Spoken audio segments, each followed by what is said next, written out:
Islam, the global religion for fraternity and for the development of fraternity and humanity in India. இந்த சிறப்பான கட்டுரை இரத்தின குவியல் என்கிற தலைப்பிலே ஊடகவியலாளர் திரு வீரபாண்டியன் அவர்களால் தினமணி நாளிதழில் இன்றைய நாள், அதாவது 21/3/2026 வெளிவந்துள்ளது. நான் ஐயா வீரபாண்டியன் அவர்களுக்கும் தினமணி நாளிதழுக்கும் நன்றி சொல்கிறேன். மானுட சமூகத்தில் தோன்றிய எல்லா மார்க்கங்களுக்கும் மறைநூல்கள் உண்டு. அவை அந்தந்த மதங்களுக்கான வேத நூல்கள். அவற்றில் இறைவனை பற்றிய விளக்கங்களும் வழிபாட்டு முறைகளும் விவரிக்கப்படுகின்றன. இஸ்லாம் மார்க்கத்தின் மறைநூலான திருக்குரானில் பேசப்படும் கருத்துக்கள் இராணுவ சட்டங்களைப் போல நின்று நம்பிக்கை கொண்ட இஸ்லாமிய பெருமக்களை ஒரே நேர்கோட்டில் நடந்து செல்வதற்கு வழிகாட்டுகின்றன. ஒழுக்கமும் நேர்மையும் நாணயமும் கொண்ட முழுமையான ஒரு மனிதனை உருவாக்கி காட்டுகின்ற ஒழுக்க கோட்பாட்டை திருக்குரான் தனது விழுமிய கருத்துக்களால் விளக்கி பேசுகிறது. திருக்குரானை இறைச்சட்டம் என்று ஏற்றுக்கொண்டு விட்ட ஒரு முஸ்லிம் அணு அளவும் அதை விட்டு பெறலாமல் வாழ முற்படுகிற போது அவர் தன்னை அறியாமலே ஒரு ஒழுக்க சீலனாக உயர்ந்து விடுகிறார். பசித்திருந்தும் விழித்திருந்தும் நோன்பு பெருநாளை நிறைவேற்றும் இஸ்லாமிய பெருமக்களுக்கு 3 வகையான கடமைகள் இருப்பதாக மார்க்க அறிஞர்கள் சுருக்கமான 3 வரிகளில் பட்டியலிட்டிருக்கிறார்கள். 1 வணங்கி வாழ்வது, 2வது வழங்கி வாழ்வது, 3வது இணங்கி வாழ்வது. நோன்பு பெருநாளின் போது பள்ளிவாசல் அல்லது பொதுவான திடல்களில் மக்கள் ஒன்று கூடி தொழுகையை நிறைவேற்றுவது வணங்கி வாழ்வது என்னும் வரிகளில் சொல்லப்படுகிறது. தங்கள் மீது கட்டாயமாக்கப்பட்ட ஏழைகளின் வரியை முறையாக எடுத்து அவர்களிடம் கொடுத்து விடுவது என்பது வழங்கி வாழ்வது என்னும் வார்த்தைகளில் பேசப்படுகிறது. 3வதாக பெருநாளன்று ஒவ்வொரு சகோதரரும் ஒருவரை ஒருவர் கட்டித் தழுவி வாழ்த்துக்களை பரிமாறிக்கொள்வது என்பது சகோதரத்துவத்தையும் மனிதநேயத்தையும் வளர்க்கிறது. எனவே இதனை இணங்கி வாழ்வது என்னும் வார்த்தைகளில் சுருக்கிக் கொள்கின்றனர் சான்றோர். இந்த 3ஐயும் நிறைவேற்றுவதே பெருநாளின் நோக்கம் என்று சொல்லப்படுவதன் வழியாய் இஸ்லாம் மார்க்கத்தின் அடிப்படையான கோட்பாடு என்பது இறைவனை வணங்குவதுடன் ஏழைகளுக்கு வழங்குவதும் ஏனைய சகோதரர்களோடு இணங்குவதும் என்கிற 3 சித்தாந்தங்களில் இந்த மார்க்கத்தின் பெருமைக்குரிய நோக்கம் பிரகடனப்படுத்தப்படுகிறது. என்ன விதைக்கிறீர்களோ அதையே அறுவடை செய்வீர்கள். இந்த பூமியில் நீங்கள் வாழும் வாழ்க்கைக்கான பரிசோ தண்டனையோ அது மறுமையில் உங்களுக்காக காத்திருக்கிறது என்பதுதான் இஸ்லாம் மார்க்கத்தின் அடிப்படை தத்துவமாக சொல்லப்படுகிறது.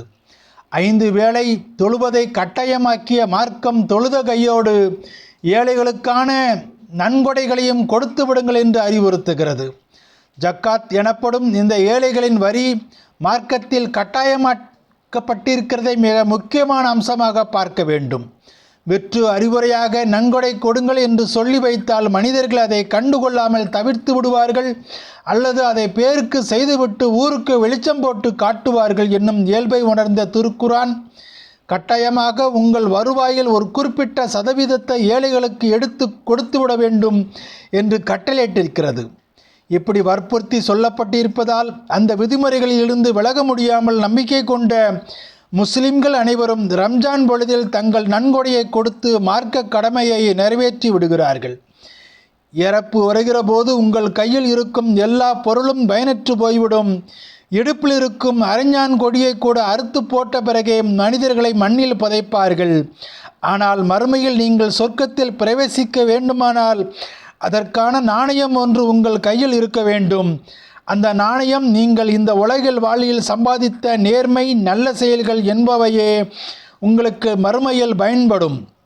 இதை மிக தெளிவாக வரையறுத்து வைத்திருக்கிறது இஸ்லாம் மார்க்கம். உங்களில் யார் மிகவும் புத்திசாலி, பட்டங்கள் பல பெற்றவரா, ஆயிரக்கணக்கில் புத்தகங்களை வாங்கி அடுக்கி வைத்து வெளிச்சம் போட்டு காட்டுகிறவரா? இல்லை, இல்லவே இல்லை. எவர் தம்முடைய மனோ இச்சைகளை அடக்கி தனது மறுவாழ்வை அலங்கரிப்பாரோ அவரே உண்மையில் புத்திசாலி ஆவார் என்று பேசுகிறார் பெருமானார் நபிகள் நாயகம் அவர்கள். மறுமை வாழ்வு என்பதை இஸ்லாம் இன்றியமையாத கோட்பாடாக வலியுறுத்தியிருக்கிறது. அங்கே நீங்கள் உங்கள் இறைவனுக்கு பதில் சொல்ல வேண்டியிருக்கும். உங்களுக்கான வினாத்தாள்கள் உலக வாழ்க்கையில் கொடுக்கப்படுகின்றன. நீங்கள் எழுதும் விடைத்தாள்கள் மறுமையில் திருத்தப்படுகின்றன என்று பேசுகின்றார் மார்க்க அறிஞர்கள். மறுமை வாழ்வில் உங்களுக்கான நீதிமன்ற விசாரணையில் நீங்கள் நெஞ்ச நிமிர்த்தி நிற்க வேண்டுமெனில் இந்த உலக வாழ்வில் உயரிய வாழ்வை வாழ்ந்து காட்டியிருக்க வேண்டும். இங்கே செய்யப்படுகின்ற எல்லாம் செயல்களும் மறுமை வாழ்க்கையில் விசாரிக்கப்படுகின்றன என்று எச்சரிக்கிறது இஸ்லாம். இந்த கட்டுரையை வாசிக்கிற தங்கராஜாகிய நான் எனக்கு ஐயா நாகூர் ஹனிபாவின் பாடல்கள் மிகவும் பிடித்த பாடல்கள். இறைவனிடம் கையேந்துங்கள், அவன் இல்லை என்று சொல்வதே இல்லை. மற்றும் உன்மதமா என் மதமா, ஆண்டவன் எந்த மதம், நல்லவங்க எம்மதமோ, ஆண்டவன் அந்த மதம் என்கிற பாடல்கள் மிகவும் பிடிக்கும். இந்த ரமலான் பெருநாளில் நான் இஸ்லாமிய பெருமக்களை நான் வாழ்த்துகிறேன், போற்றுகிறேன்.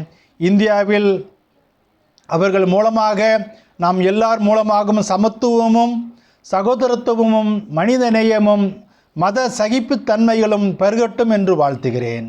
ஆமேன்.